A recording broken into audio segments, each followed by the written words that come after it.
Figuring out what your kids can take for lunch is a homework assignment in itself. You know you failed when the lunchbox comes back still packed, food untouched. Our next guest helps her 1 million followers on Instagram. She shares simple recipes and practical tips that make feeding kids a little easier. I'm a busy mom of 4, and here's what's in my freezer this week to help make mealtimes a little bit easier. I baked a few of these zucchini fritters that are a great option for a simple lunch, and I made a batch of these chicken feta meatballs that freeze and reheat so well. These copycat little bite muffins that taste better than store-bought, and you can customize them with your favorite add-ins like chocolate chips, sprinkles, or blueberries for the perfect midday snack or treat. Oh my gosh, school lunches just got fancy. Food blogger Lily Payen has a new cookbook called Feeding Tiny Bellies School Lunches. It features more than 100 kid-friendly recipes and snack ideas. Lily joins us to share how to take the guesswork out of school lunches. Good morning. Good morning. All right, think back to your school days. Were you the kid who had a packed lunch, or were you the kid who bought school lunch? I bought school lunch. Yeah. Was it my imagination, or did school lunch back then actually taste good? It was, but I feel like things have changed and they're not as fun or interesting as they used to be. Yeah. Well, see, today's Wednesday. I think today was enchiladas and rice and beans day. It was really, it was kind of good. I miss it. But otherwise, if I brought my lunch, it was usually the piece of bologna that was fried to a crisp on the edges till it popped up with a piece of, with some mustard on it. Yeah, it was still in my lunchbox when I got home. Yeah. So that's part of the problem there. All right, and kids oftentimes will turn up their noses at leftovers. And then they'll spend sometimes their money getting something out of the vending machine. All right, you were a teacher, bachelor's and a master's in mathematics. And so as a teacher, you witnessed a lot of this. Yes, for sure. And I noticed the different things that some students would pack.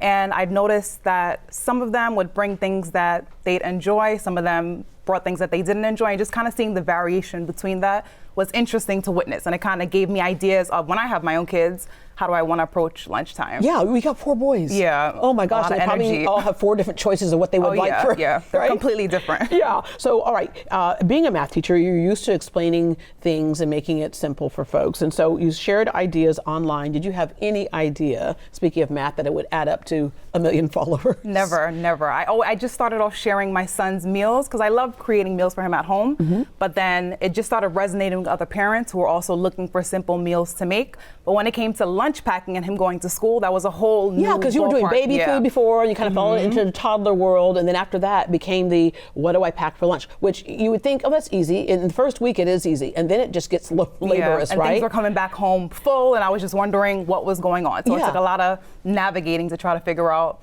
how to best approach lunch packing. All right, so Feeding Tiny Bellies School Lunches, easy balanced school lunches, includes 100, as I mentioned, kid-friendly lunches. Let's go through some of these.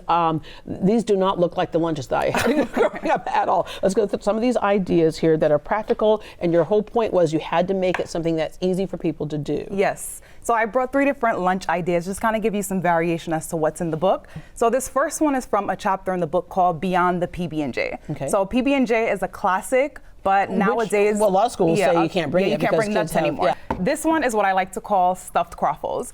And essentially what it is just croissant dough filled with your favorite fillings and cooked in a waffle maker. So it's very simple to make. I made this in about 3 minutes. Okay. It cooks in 3 minutes. And you can go savory or sweet with fillings. So for this one, I did turkey and cheese.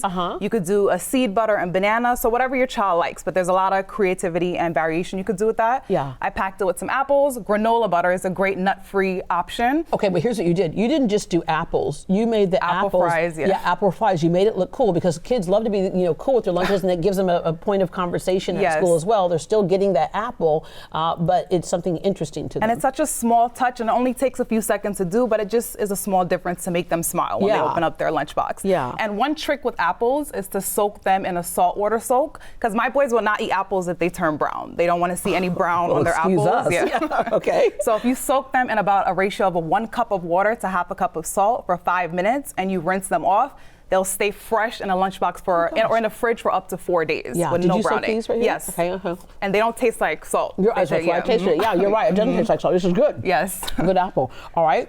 Moving on over to this lunch. So this one is from a chapter in the book called From Dinner to Thermos. And with that chapter, I wanted to give parents the option of knowing that hot lunches are possible if you correctly preheat a thermos. Yeah, so there we go. We have right in there. There you go. You can see that. Is that what, broccoli cheese soup? Broccoli cheese soup. Such a classic that kids love, and it's great for just like a cozy lunch. And you can do the same thing with soups, other types of things like chili, any type of saucy ingredient will work well in and that that's thermos. a different type of thermos because Nowadays they're much more so updated. cool. Yes. Yeah, that's But the key with thermoses is to correctly preheat them. So if you just put food directly into it, it won't stay warm. But if you add boiling hot water and let it sit for 10 minutes, it'll correctly really preheat that You're thermos. kind of giving it as directive Yes. because you also could go the opposite way and make it cold. If Yes, there's something exactly. cold, right? Mhm. Okay. Yes. Okay, All this one right. was All right, let's move on down to, and again, here you have everything balanced. And what's nice about this, you have cookies in there. Like people say, oh no, we can't have, but these are little bitty cookies. It's just Yeah, and I love taste, to add all a they little need. treat, now just and a then, little. yes. All right. And then this let's one is from the book called, a chapter in a book called Copycat Lunch Kits. And with that chapter, it's kind of inspired by, the store-bought Lunchables that you'll find in store, but they're a very simple, homemade, simple version. So this is what I call the pizza lunch kit. And what I have here are some non-dippers, pizza sauce in a little container, and mozzarella. And the idea is that kids just kind of assemble their own little pizzas with that. But one thing that I like to do is add in something that I call broccoli sprinkles.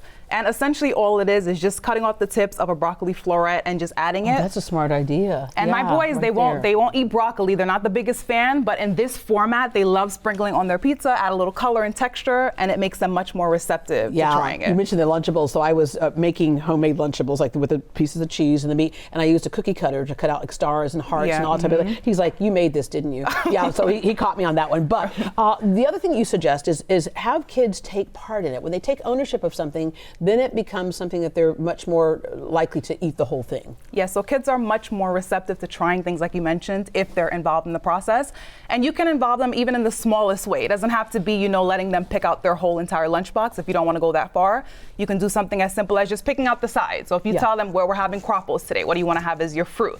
And they pick apples. What do you want as your veggie? They pick carrots. Yeah. So just giving them some element of choice. It doesn't have to be, again, complete choice, but it can be a small amount to just give them some sense of control. And they're much more willing to try it. Where were you when I needed you? But okay, maybe I had grandkids one day. I'll know what to do. Thank you so much. Yes. And to get your own copy of the cookbook, Feeding Tiny Bellies School Lunches, or to learn more about food blogger and author Lily Payen, visit greatdayhouston.com and we'll connect you. She can just make life a lot easier. We'll be right back.